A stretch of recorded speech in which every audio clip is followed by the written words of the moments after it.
Every Monday morning, I sit in a finance meeting room doing budget review, forecast, and review some quality number. I've done it for over 10 years. And for that same Monday morning, I also know exactly what my rental income was the week before, what my carry cost is on a property that I'm remodeling, and whether I'm ahead or behind on schedule of that flip. Nobody in that meeting know that. Not my manager, not HR, not the co-worker that I've been working with for over a decade. I'm not hiding it. I just never brought it up. And honestly, that gap between who you are at your desk and what you are quietly building on the side, that's what this channel is all about. So let me be real with you about who I am, because I'm not going to waste your time pretending I have some magical formula. I have a W-2 job. I had one for over 10 years now. I work in finance, like corporate environment. It's very structured and very predictable. I also flip houses in Los Angeles market, one of the most expensive real estate market in the country, as you may know. I hold rental property in 2 states, California and Missouri. I run multiple LLCs. I've done over a dozen of deals over the course of 10 years. And I've done that, all of it, when I'm working my full-time job. Not because I had to now, but because I chose to. So this channel isn't about like quit your job channel. This isn't about like passive income in 30 days. This is what it actually look like when a W-2 professional build like real wealth through real estate with real number, real mistake, and no shortcut. And some people ask me, Dennis, why do you keep the W-2? And I used to stumble on that question like I needed to defend myself. But here's what I learned after 10 years of doing both. The W-2 is not the enemy of wealth. It is the foundation. It is what gave me the ability to qualify for my first loan, my second, my third, and many more, when my property had not earned a single dollar of profit yet. The bank don't fund on potential. They fund documented income. And a W-2 is actually the cleanest documented income there is. So while everyone online was telling me to burn the boat, I was actually quietly using my paycheck to buy boat. Now, I'm not saying to stay comfortable forever. I'm saying understand what your W-2 actually is.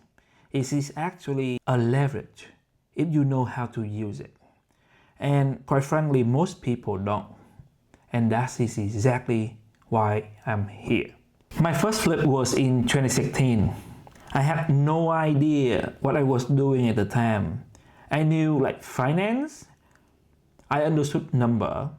I had no idea how to manage a contractor, read a permit set, or handle a seller who suddenly changed their mind on closing day.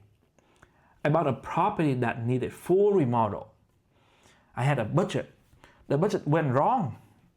3 months into the job, I had spent more than what I'm planning for that project, and the house was still not ready to list.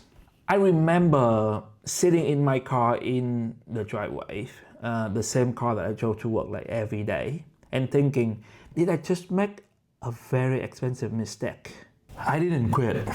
I finished the remodel and I listed the house for sale, right? And I made money. Not a lot, but enough to understand one thing clearly. The first deal doesn't have to be perfect. It has to be finished. Everything I know now about budgeting for a remodel, managing subcontractor, reading a market, timing a sale, I learned by doing, not by watching, not by reading. That lesson cost me time and money, but I could pay it again.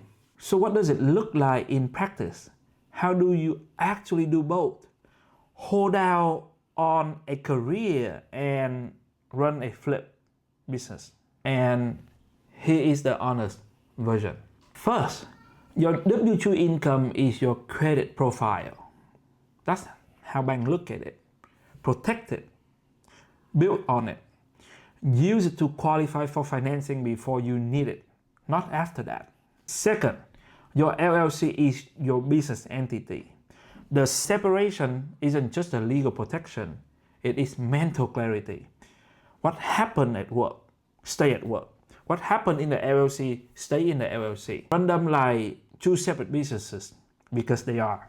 And third, your time is the real constraint, not the money. Most people think the barrier is the capital. It's not. It is the bandwidth. You have to build a system, the contractor you trust, a process you repeat, a team that doesn't need you for every single decision. I didn't have that at the beginning. I have it now, and it makes all the difference. And fourth, learn to be patient with profit. Flipping is not a salary. There are months where nothing closes, and then a quarter where everything closes at once. So if you need a monthly certainty, rental are the play. Flipping is for people who can think in longer cycle. I do both because they serve different purposes. I'm not going to tell you that the real estate will change your life like overnight. It will not. I'm also not going to tell you it's too risky, like too complex, or only for the people with family money. That's not true either. What I will tell you is this. 10 years ago, I did my first remodel as a personal project. Just learning, just curious. And today, I flipped a dozen of homes. Some is in $2 million range. Some is higher. I hold rental in 2 different states. And I have a corporate career that I kept by choice because it still serves a purpose. I built all of this while working 40-hour a week at a desk job. So if you are a W2 professional who's been watching the real estate world from the outside, wondering if there's a version of this that fit your life, that's exactly what this channel is for. No noise, no hype, just the real work, the real number, and what I actually did. So subscribe if that is what you are looking for, and I will see you in the next one.